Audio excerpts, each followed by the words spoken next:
We are back. New York City baseball, past, present, and future.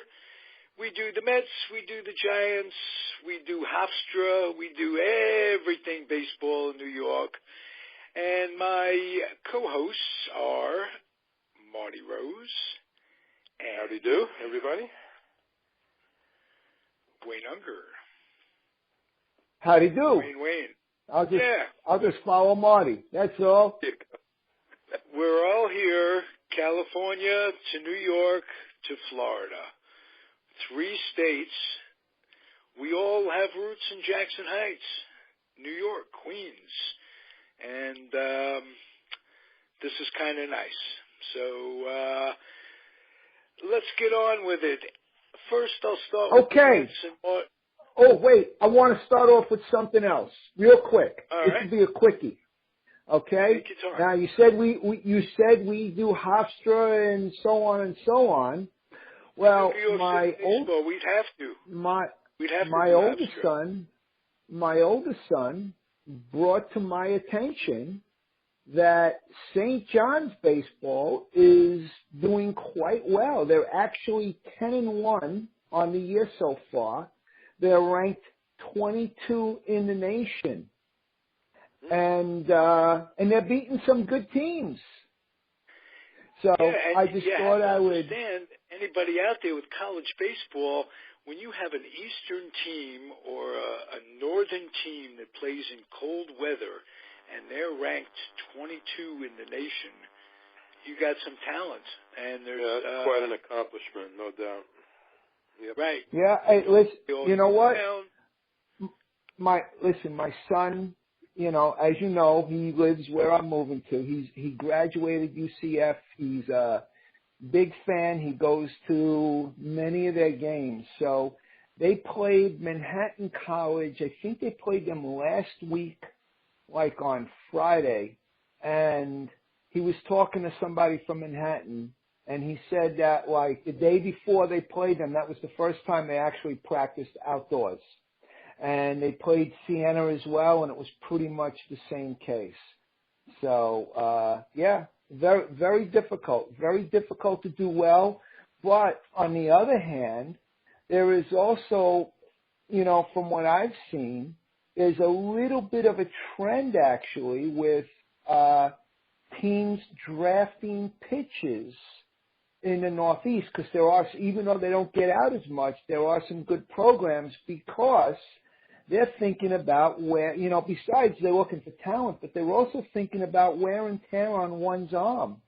And when you play in the Northeast, you're not doing travel teams, as well as your school programs 12 months a year. So, right. Okay, now let's go to the Mets. Debate I've had on all these podcasts, the great debate every time there's a pitcher, pitching coach, sports writer, podcaster. We all have opinions on this. Is it not enough work that is the problem? Not too few innings to build up arm strength, or too many innings? I think Wayne and Marty both touched on it. You right now, Wayne, with all the by the time a kid is 16, he's got hundreds of innings in him, and many kids are getting Tommy John surgery in high school. And Marty's idea was make it a 6-man rotation. My idea you mean in Major League Baseball? Yeah. Marty? Yeah, I do, because just to give them more rest between starts. I know that a lot of the pitchers complained about that, like that they wouldn't be sharp enough. But, over the course of the season, they're going to get more rest, and I think it can only help. We did start off with, when we were younger, it was a 4-man rotation. Then it went to 5. So now with all this stuff with the radar guns in high school even, that's why these kids, in my opinion, are going for the surgery so quickly. It's just, too much work, and they're trying to throw through a brick wall. there's another piece to that as well. Throw 98 on every pitch, and I think more concern should be the difference between the speeds of one's fastball and one's off-speed pitch. Even if it's, say, 92, could be 78 is a great number. If it's 98, could be 80 is a great number, that kind of thing, rather than the speed. Because Major League hitters will hit anything. The faster you throw it in there, the faster they'll hit it out. So in the old days, it was Warren Spahn talking about pitching is no more than deception, that not knowing what's going to be thrown. And I don't think enough emphasis is on that. I think that the radar gun that flashes on scoreboards, it's not helped pitching. It's gone just the opposite. And I think since the radar gun came in, there have been a preponderance, much more of a preponderance of Tommy John surgery and what have you. That's just my opinion. Well, there's another piece to that as well, okay? And that is pitch counts for high school ball players. And I'm gonna read this paragraph to you. It was a story. It was in not the most recent, but the issue before in Baseball America. Long before he was an Oriole, Dylan Bundy was one of the best high school pitchers scouts had ever seen. In 2010, as a 17-year-old high school junior with a loaded mid-90s fastball, he carried Owasso High to a runner-up finish in the state of Oklahoma, throwing 293 pitches over 3 games in 4 days. And that is not uncommon, okay? His older brother pitched 13 innings in an extra inning game in 2007. It just goes on and on. So actually, the story was about that. A lot of high school state federations have adopted pitch limits for the 2017 season. Good. So, so hopefully, and I believe, I'm trying to remember I'm trying to see if I can find it, but, okay.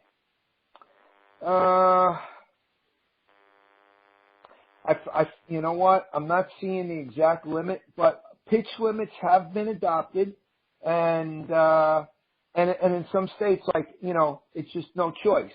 It's just, it's just the way it is. So that, that's a big part of it too, and a lot of people don't realize the abuse that these arms, particularly, let's face it, if you're an ace, they're gonna run you out there. And right. There's no money invested. You're talking about, you're an ace. If you're an ace and you're in high school, chances are you're a junior or a senior, so you're either finishing that year or maybe there's one more year. They don't care. They're not paying you. There's no money involved. There's no long-term, ramifications. You're gone soon anyway. The kid's father should go to the coach and say, "Excuse me, no more innings for this kid." Or this is the limit. Somebody's got to be watching out for the kid. Yeah. Yeah, because the coach is just looking for a championship and or a promotion to a college gig or whatever, and that's the way the industry of coaching is. They're not going to take care of the kid first, if not forced into it, and that's how it is in semi-pro ball, which is college ball.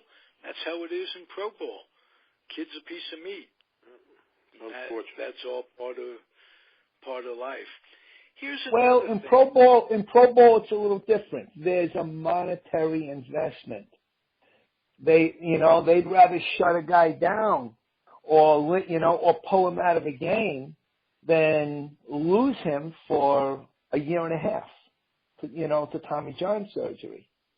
And then even though he comes back after a year and a half, he's still coming back with a pitch count limit, an innings limit. He's, chances are he's not at full strength. So in essence, it's a minimum really of like a 2-year loss of getting the guy back, to normal. True. I also want to say one other thing. The recovery period for Tommy John surgery and the rehab programs are all set where every kid that goes under the knife, basically, and I'm quoting what John DeQuisto told me. He says the way it is in Major League Ball, the kid is part of, it's like an education in Japan. Every kid gets exactly the same recovery schedule as the other kid. That's why they say, well, he got operated on now. We expect him to start throwing again and such and such and such and such. And they do. They expect everybody that goes through the surgery to be regimented to recover in good time, their time. And as DeQuisto said, everybody is different. And they don't set up individual rehab programs. They don't have anybody come in and analyze the kid individually. They just have one set program the way it is. And he thinks that's very short-sighted because obviously everybody coming back doesn't come back at the same level. Yeah. Also, Wheeler's a good example. After 2 years. Yeah. Exactly. And so there's so much to be learned, and it's such a science kit. But you have to say that my idea does make some sense. The overwhelming amount of Tommy John, the increase in Tommy John surgery did coincide approximately, I don't have the numbers exact, when stadiums, teams started putting up the 98 mile an hour flashes.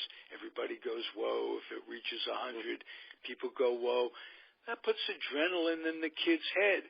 And trying to reach those numbers could be why elbows are, shoulders are breaking down.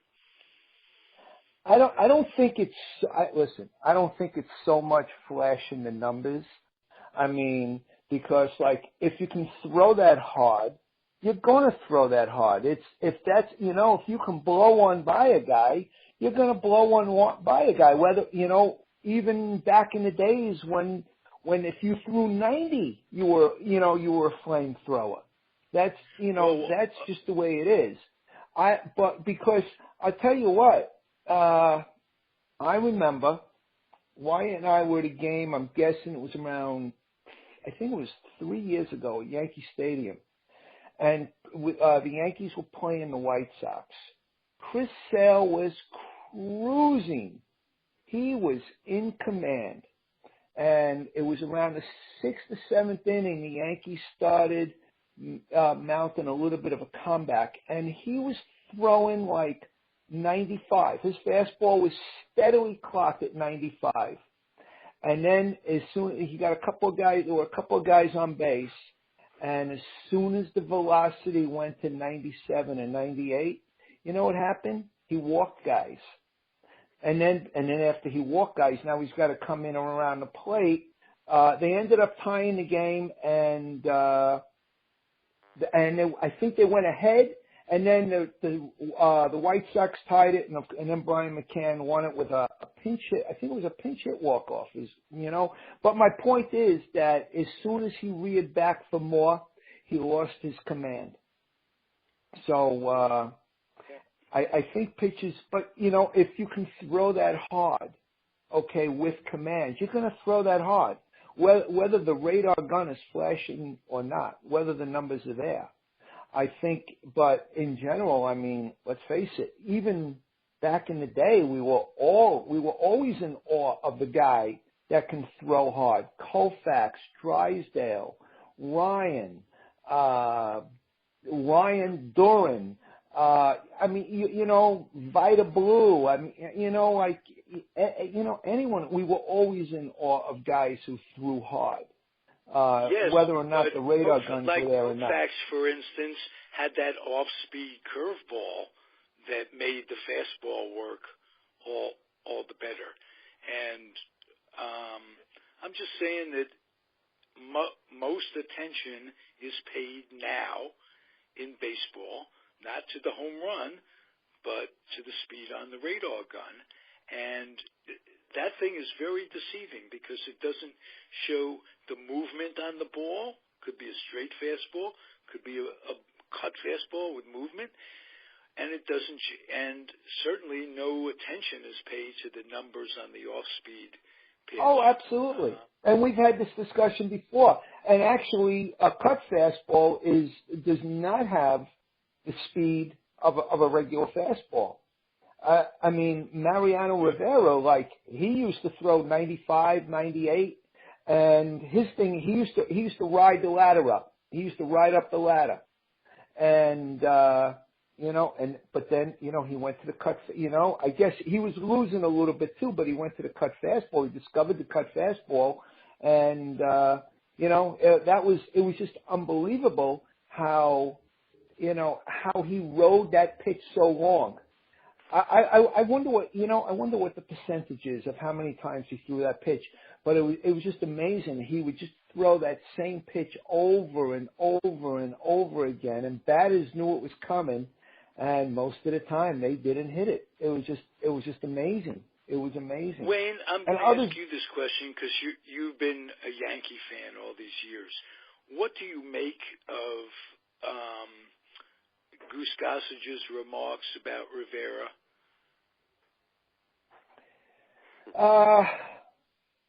You know what? And I think I forgot if I discussed this with you or someone else. I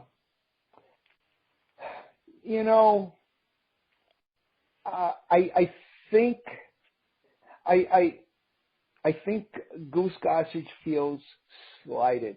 He feels as though and think about it. Before Rivera, I mean, Gossage might have been thought of as the greatest reliever in Yankee history. But yeah, I know that, but I'm saying, like, he probably, but because he's not regarded as the greatest reliever of all time. He's not regarded as the greatest postseason reliever of all time, and he's not regarded as the greatest Yankee reliever of all time. So maybe. I think the remarks sounded very, very cheap. That's all. Oh, absolutely. But you know what? It's not the first time he's done that. It's not the first time. He has spouted off, in seasons past about relievers, closers going one inning. I mean, yeah. It was a different time. Right. You know what? I personally, I do too. And I also subscribe to the theory, like, you know what? Why do you bring your best pitcher in with no outs, no one on base, and a lead, but you're going to bring your second or third best pitcher in the seventh or eighth inning with guys on base? To me, like, in a jam, in a way, I understand Game that. could be decided in the seventh inning and never reach the ninth inning, True. based on who you bring in. Could be secular or whatever it is, but the worm may be turning. Here in Oakland, Melvin, for instance, the manager, is in no hurry to pick a closer. He's got Doolittle coming back from injury. He's got Matson or whatever, Casilla, but he's not going to pick a guy until he said he's prepared to go bullpen by committee, and I think more of that might come back. It might. Listen, I mean, you know, when the Indians traded for Andrew Miller, he was actually the year before he was the closer for the Yankees. Then last year he was the number 2 man until he got traded, and he pretty much, when he went to the Indians, they didn't make him the closer. He did close games at times, but he wasn't the closer. And he went multiple innings. So I think while I don't think teams are going to be going to their, they can't, just based on usage itself. I don't think you're going to see them going to their bullpens in the 5th inning and bringing them, and having their best relievers go 2 innings each and stuff like that. But I think you will see some, roles switched around. I think you just might see a better reliever come in a little early with guys on base in a jam. I mean, Cleveland certainly has the luxury to do it between Miller and Brian Shaw and Cody Allen. Although Shaw is not closing material, but Cody Allen and Andrew Miller are both absolutely closers. Right.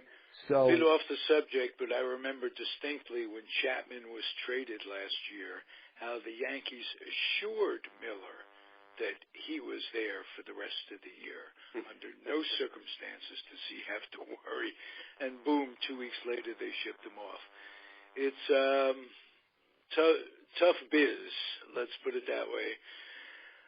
Mert, let's talk about Mets health and the pitching staff, the comebacks of these guys. They've been held back a week or so. Right. And they're starting to fall in line. They're all getting in there this week. Right. So, Syndergaard. I saw Syndergaard. He looked very good. DeGrom just 6 up, 6 down, 3 Ks, Right. Right. Mats looked good today. 2 innings. I think maybe a couple of hits, no runs. And Harvey, his first inning was very good. Second inning, he got batted around. Now, they're claiming that he had a stiff neck. Collins was thinking about not pitching him. He said he wanted to go out there. He had one of those, those heating type pads, the medicated ones that you put on when you got a backache or something. Right. Well, right. Harvey had one on in his the microwave, neck. Right? He was pitching with it on the. You could see it. It was on TV. You could see it on the back of his neck. He had one of those pads because he had a neck problem. So that may have had something to do with it. But I mean, it's his first time out after surgery in the game. So, I don't know what everybody's expecting, but first time after some pretty major surgery. I mean, he had a rib removed. He had no feeling, whatsoever in his fingers.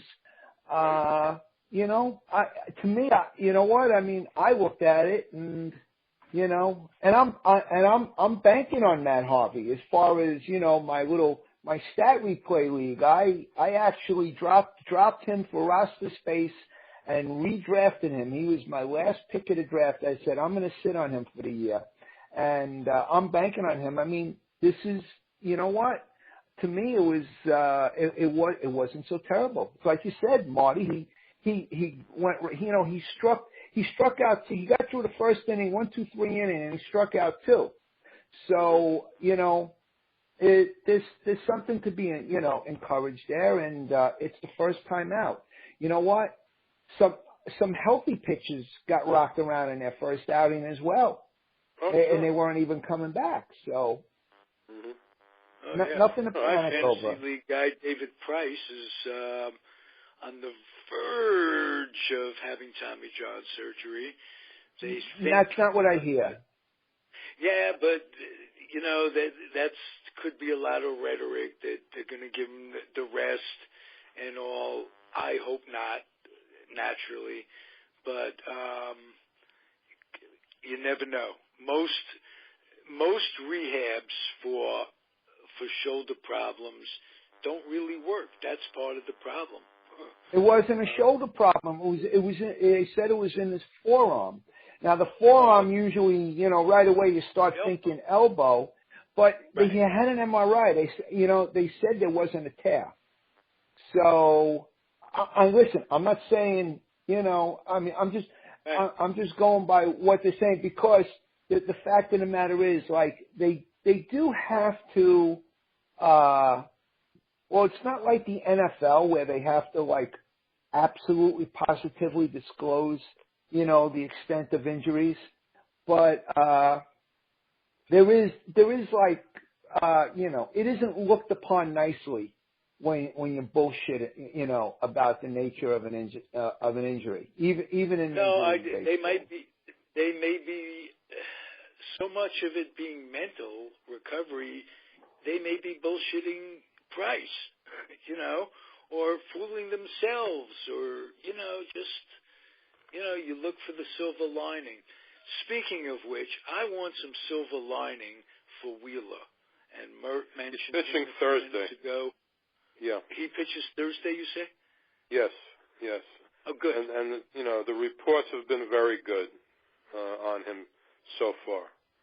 On his side sessions, they said he's looking very good. He's feeling good, and we'll see what he looks like in a game on Thursday. So good.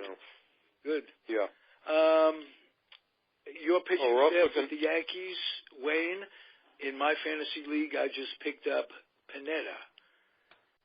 Pineda. Pineda. Yeah, listen, we have a rule in my league. Pineda. It's every name in baseball. It's Cespedes. I know. Listen, we have a rule in our. Dead guy. We have a rule in our league. If you can't pronounce the name, you can't draft them. Right. Eli Gerba, are you listening? How the hell did we learn to pronounce Eli Gerba? I'll tell you how. Baseball Digest used to have an issue where I think it was the issue when they had all the rosters for the year, and they would have a pronunciation of these guys that were coming up. Anybody with any question as to how to pronounce their name, they would spell it out for you phonetically. And that's funny. I thought that was great. So 30 years later after that, I was doing my Topps baseball gig, and I ran into Del Crandall, who was a catching instructor with the Dodgers at the time in Bakersfield. And in 58, after the Giants left, I really dug the Braves. I thought, wow, that was the deepest team, Shandings and, all these guys. Oh, yeah, they were great. Adcock. And they had a utility infielder named Harry. And I always thought for 30 years his name was, because we didn't get Braves game, we couldn't hear him on the radio or whatever, Harry Hannebrink. So I said, yeah, you never believe it. I followed the Braves so much, Mr. Crandall, blah, blah, blah. And I even remember names like Harry Hannebrink. He says, well, you don't remember him right because he pronounced it Harry Hannebrink. So much for Baseball Digest. Well, Ralph, you know what you can do? You can take that list of your fantasy team, and Baseball Reference actually has a baseball player name pronunciation guide. Oh, really? Yes. So if you haven't, so is there any particular name you're having any difficulty with? Tyko.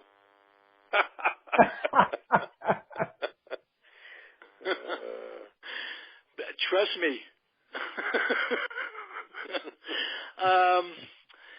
In any event, I do have a problem. I have two second basemen, Canoe, and the kid with Houston. So yes, I do have. Altuve. Altuve. Okay. Altuve. Okay. I didn't do well in Spanish with Hazel Artis at Newtown High School. Mert will tell you that. Yeah. This is a big carryover. So anyway, I pick up Pineda based on his upside, and the way I look at it, he's not only a key for me in my fantasy league, he's a real key for the Yankees, because I could expect Sabathia to come back a little, and Tanaka's terrific, but you get Pineda as that third starter in there, and he has an effective year. Then you have something to build on, because I look at a lot of good changes with the Yankees. I think Judge in right field, another guy I picked up, incidentally, is an upgrade. Picked up Carter, and Wayne and I think, talked about him off the air. 41 home runs and a 235 average. Well, he'll basically just be playing against lefties, though, I assume. They'd probably go with Bird as the main guy there. Yeah, Bird will be the name. I mean, but there's room at DH these days. Well, no, actually there isn't, because you got Matt Holliday. Right. Matt Holliday is right. Where is Beltre playing, guys? Adrian Beltre? He's still in Texas. Yeah, he's going to the WBC. So. That thing started already. That tournament, you know. And I know. We're going to have Tebow, by the way. Tebow is coming to the Mets for at least Wednesday and Friday that I know of, because they're filling some empty spaces because the guys that left for the WBC. So they're bringing up some, real low minor league guys, like Mazzilli's kid played today, hit a home run. This L.J. Mazzilli. Yeah. Second baseman, I understand. Yeah, and we talked last weekend, and I was misinformed or ignorant. The Mets have a catching prospect coming up. He's their 18th ranked prospect. I can't think of his name right off the top of my head, but I read about it. Nido? Yeah, just another Nido. guy. Yes, and actually, I'm not sure. I think it's Thomas Nido, Nido, or something like that. Yes. And if I remember correctly, he's actually a top 100 prospect in all of baseball. Oh, yeah? Oh, really? Yeah, he's 22. So, yeah, he's a kid, basically. Yeah, so that's good news for the farm system. Again, as a Met fan, Sandy Alderson has been a godsend.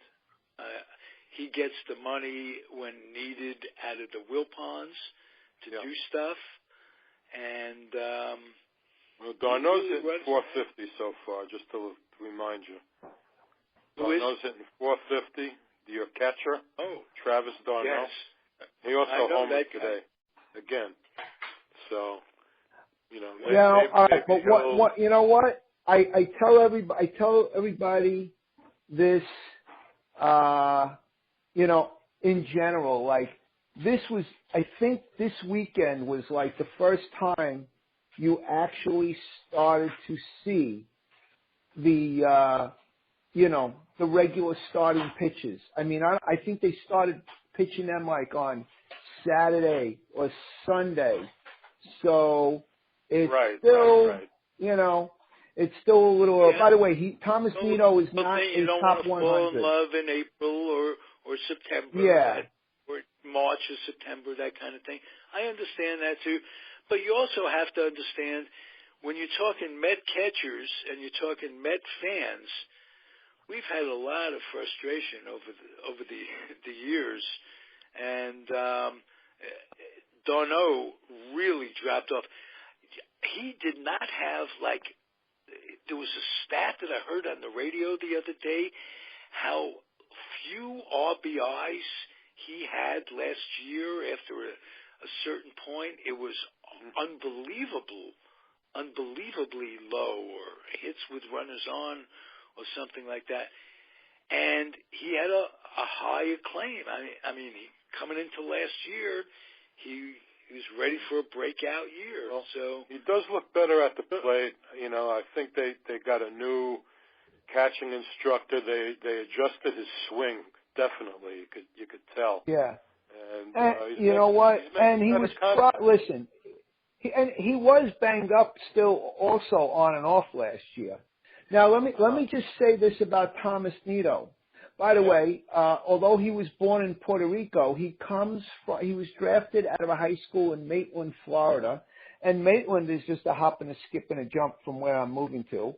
But anyway, Ralph, do you remember what I always tell you about? Follow the money. No, not only follow the money, but as far as minor league ball goes. Remember how I used to tell you, if you're a Met fan or a Yankee fan, don't get excited about pitchers that do well at Tampa or St. Lucie, but get excited about the hitters that do well there? Yes. Okay. Well, last year at Port St. Lucie in the Florida State League, Thomas Nido, he batted .320. He had a .357 OBP, and he slugged .459, which isn't too shabby. Okay. No. He's gotten better too. Oh, you could see the improvement. Brooklyn 185, Brooklyn 277. Then he moved up to Savannah. He dropped a little bit, but then 320 at St. Lucie. Yeah, that's impressive. Yeah, but you know what? Why am I looking at this? What am I? You know what? I'm looking at the wrong column. I was about to say, wait a second. How did he have a 372 on base? And he only had 12 walks but I was looking at slugging. But yes, he's getting better. But I made a mistake. He's not a top 100 prospect. He's actually their 9th rated prospect. But nonetheless, you know, he moved up from 18th rated last year, which is very nice. I want to ask Mert about, and I'm looking for his name again, the big first baseman there, number 2. Dominic Smith. Dominic Smith. Yeah. Yes. Yeah, he's not having that good of a spring so far, from what I could tell. Okay. I think I saw him. Maybe it was the other day. I saw him strike out on 3 pitches. The third one was like over his head. I think he was hitting like .091 in the spring. So I don't know. It's hard to tell. What was he, Binghamton last year? He was in Binghamton last year. Yeah. You know, and the power seems to be coming around a little bit for him. So maybe. You know what? It's spring, and these young kids, they're trying to impress. They're impressing me by staying healthy. You know what, Ralph? You carry the jinx factor. Okay. Of course. Gary Shandling every stage of my life and on every level. Gary Shandling just rolled over in his grave when you said that. Okay, particularly if he was a Met fan. Does Marty? We won't bore Mert with those details of that story. But that's a great story. We shouldn't. Wait, if he doesn't know the story, we really ought to tell him. Mark, do you know the Gary Shandling story? Okay.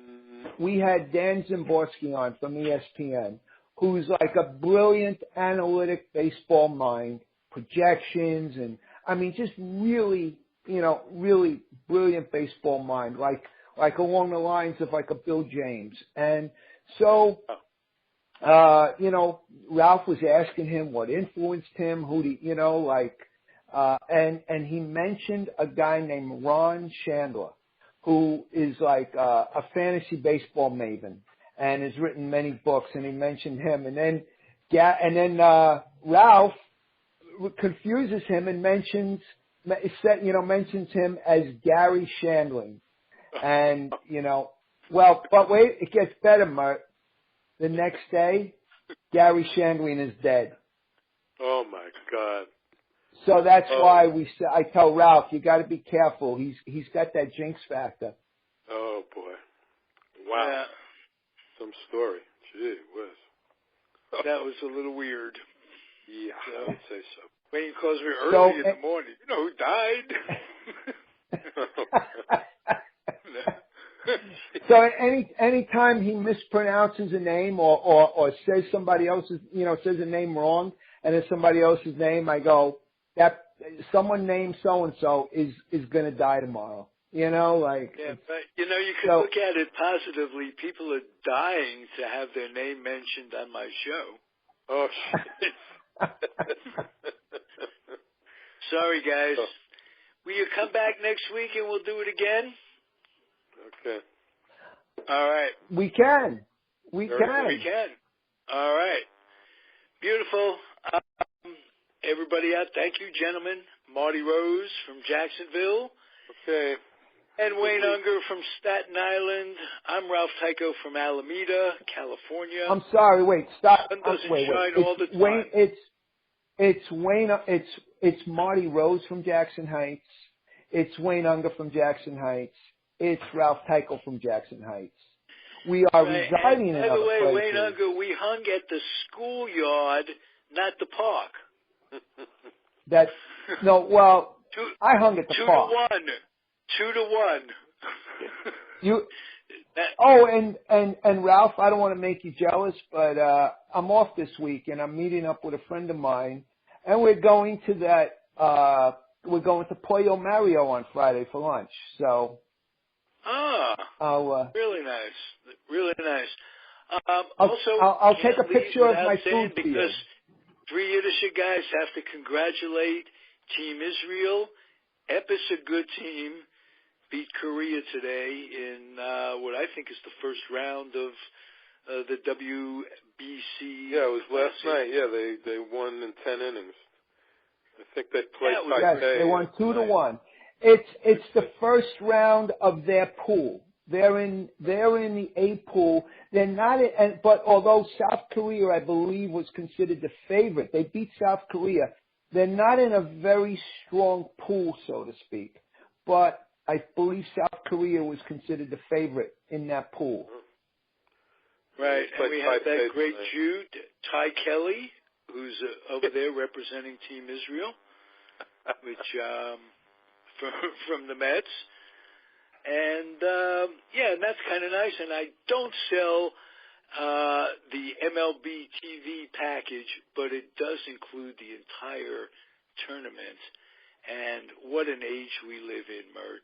I mean, is this something else you can just... nice to be retired in an age like this.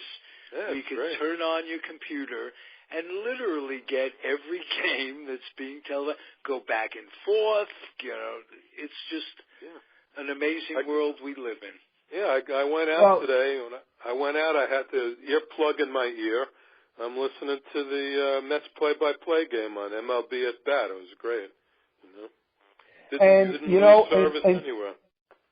And just as good, you can go to minorleaguebaseball.com, MILB.com, and you can get their package also for the season, $29.95, and it gives you thousands and thousands of games, like at all different levels. So it's a great way to really get to see these kids. Not just radio? No, that's TV, but you got to view it on a device. I would imagine some of these smart TVs that have a browser, you can actually. I think I have a browser on my living room TV. I don't know. I'm going to play with it when the minor league season starts. I mean, it would be really nice to see it on my big TV, but even just to have it on your computer, right? Yes, and when I'm doodling around, and it'll be nice to have it on. Would that be great? But that's even more impressive than the Major League thing. but there's only so many hours in the day, too. Yeah, enough's enough, too. Right. Yes, but you know what? But I tell you what, if you get 30 minutes a day, like a little here and a little there, you know, you're talking about $29.90, you know, $9 or $29.95 for the whole season. You can't beat that. No, you can't beat that. Yeah. Oh, no question. Hey, you can't beat $20 a year for every radio broadcast going home and away for every team.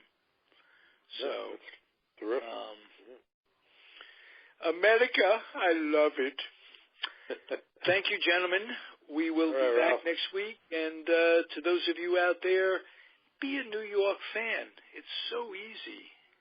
So much passion. Other teams don't have that. Other areas don't have that. And I'm serious about that. You guys must notice that in other parts of the country. And, you know, just no one cares like New Yorkers about their baseball. Yeah. And we grew up doing it, and we're doing it now. So, adios, everybody. We'll catch you next week. Keep All on right. keeping Have a good night. Thanks, Mert. Thanks, Wayne. Bye. Anytime. Have a good night.